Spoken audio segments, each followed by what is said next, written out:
Genesis 9 Grand Finals saw the clash of two people who had worked their way through the bracket, one of whom was an emperor, fighting his way back to the top after everyone had cast him aside and doubted him. The other one was a star, fighting deep into the best bracket performance of his entire career, with one shot at taking it all. These two players were MKLeo and Mudace. Let's talk about them.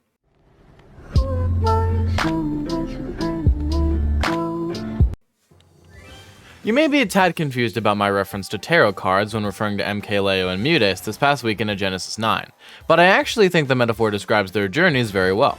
We'll look at that more near the end of the video, but for now, let's briefly touch on how MKLeo and Mudace found their way into Grands in the first place, shall we? MKLeo came into top 64 swinging, defeating Goblin D's Siski and getting revenge on T for the clip he pulled on him in the Japan vs Mexico crew battle that same weekend. Everything in the kitchen sink. Oh, wait a minute. Zap. Oh, first tech. Oh, no. Ooh. Zap. Back down. Oh, my God, he's dead! He's dead! Kazuya Mishima! While none of these sets were 3-0s, with the set versus T going to a decisive Game 5, no one would really call these upsets. They were expected for the Emperor, a card that represents stability and being on top of things. Mudace, on the other hand, had a top 64 bracket filled with massive upsets. Firstly, Mudace started off top 64 by defeating Meister, one of the two top Game & Watch mains in the world. Now, Game & Watch is supposed to beat Peach, by a lot, actually. Mudace went on to Twitter after the tourney saying that this set was the only one he popped off for. Next, perhaps the most surprising to anyone who hasn't been paying attention to Mudace for the past few months, was Mudace's 3-1 win over Akala, the prestigious Japanese Steve main. Now, why do I say it wasn't surprising for some of us? Well, because Mudace has an almost inexplicable record against Steve players. For example, when Onin went on his breakout run and won Super Smash Con, he is on record as saying that the only set in the bracket that made him truly nervous was his set versus Mudace, the only set that went to a decisive game. Mudace has also defeated Akala before in a 3-0 in winners quarters of Let's Make Big Moves Miami. Mudace has a fundamental understanding of the Steve matchup in a way that the rest of Smash Ultimate looks at enviously. Seriously, Mudace, teach me your ways, I'm struggling over here. Next up, we have Mudace 3-0 in Gluttony, another big upset in top 64. Arguably the best player in all of Europe, no one expected Gluttony to lose 3-0 to Mudace, even if the matchup is slightly losing for Wario. Still, every game except Game 3 went down to last stock, so while it was a 3-0, it wasn't as commanding as that number makes it seem. Let's move on to the top 8 sets, and the first clash between these two players in Winners Finals.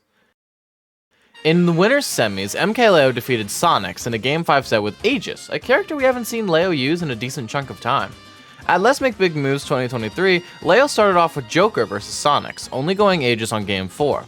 However, the solo Aegis here was able to pull it off, proving that even though Leo doesn't have his greatest results with Aegis, the character still has a place in his repertoire. For his own side of Winners Semis, Mudace fought Light, the Fox main who definitely proved me right when I said he was returning to form in my LMBM 2023 video. When I say that this set was a nail-biter, I mean it. With Game 5 having fake kill screens and both players ready to jump out of their seats at a moment's notice. It's this set, among others, that's making people on Twitter claim that Mudace played perhaps the best Ultimate that anyone's ever played, remarking on their neutral play and extreme finesse. While it may be recency bias, I definitely see how you'd say that. Winners Finals was the clash between the Emperor and Star that we'd long awaited. MKLeo started the set off as Byleth, but then proceeded to lose 2 games in a row. Then, switching to Joker, MKLeo took a game, and this is it, right? Game 4 Leo, right? We've seen this story time and time again, and there's no doubt that the Emperor will keep this streak going and...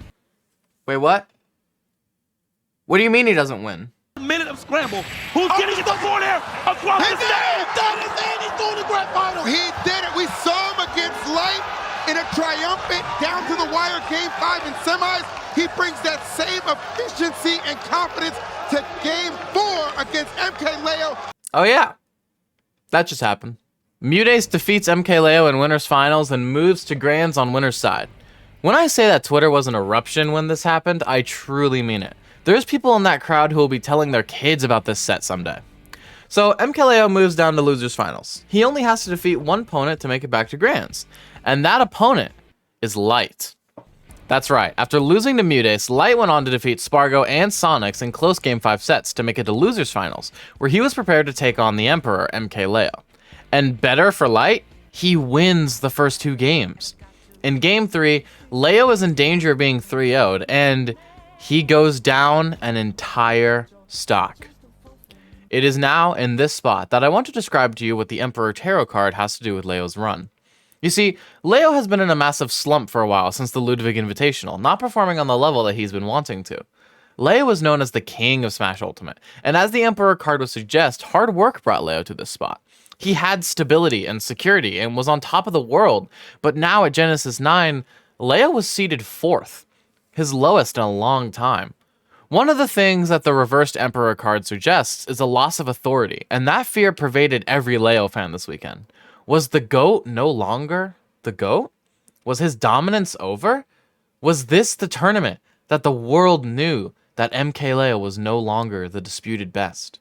Was this it? No, it wasn't.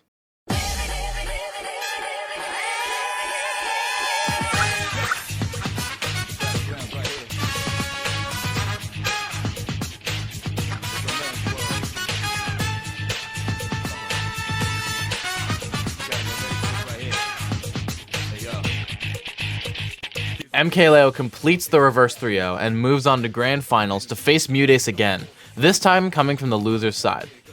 Mudace, the star card of our story, is sitting in winners. The star represents opportunities, inspiration, and good health, all key things for Mudace in this moment, who infamously suffers from hand issues on a regular basis. But not today. This is their opportunity. The star card brings a renewed sense of hope and faith, bringing a feeling of being truly blessed. In this moment, sitting in Grand's winner's side, I believe Mudace must have been feeling at least some of that. This set was almost an hour long. Leo killed Mudace at 54 in Game 1 last stock and taunted. There was never quite a moment where it was truly a sweep, both players hitting back and forth with stocks and games, but in the end, MK Leo was able to cause a bracket reset. And then... Go down to the wire. Leo just trying to close this out. Is the backer enough? Oh, he's gonna do it! It is yet again the top of the mountain achieved as MK Leo is your Genesis 9 champion. Hard-fought battle from Mute. MK Leo won Genesis 9 in a 3-1 victory, the same exact score that Mudace had beaten him with in Winners Finals. For these two players, Genesis 9 was important beyond measure. For Leo, it was preventing the reversal of his Emperor card and returning to a spot where he can continue his dominance for the foreseeable future. For Mute, many would say that this would have been the reversal of his star card, which suggests loss of opportunity. But I would disagree. This was Mute's best bracket run of all time, and it proved to them and us that Mute is capable of doing it. The star card hasn't reversed yet, because this doesn't just apply to Genesis 9. Only time will tell when the star will fully rise and fully achieve its great opportunity, but that window has not faded, and will not for a long time. I'm planning on making at least one more video about Genesis 9, but in the meantime, if you haven't subscribed, please do so already. It really helps me stay motivated to keep making these videos like these. I've been Mr. Mice, and thank you guys so much for watching.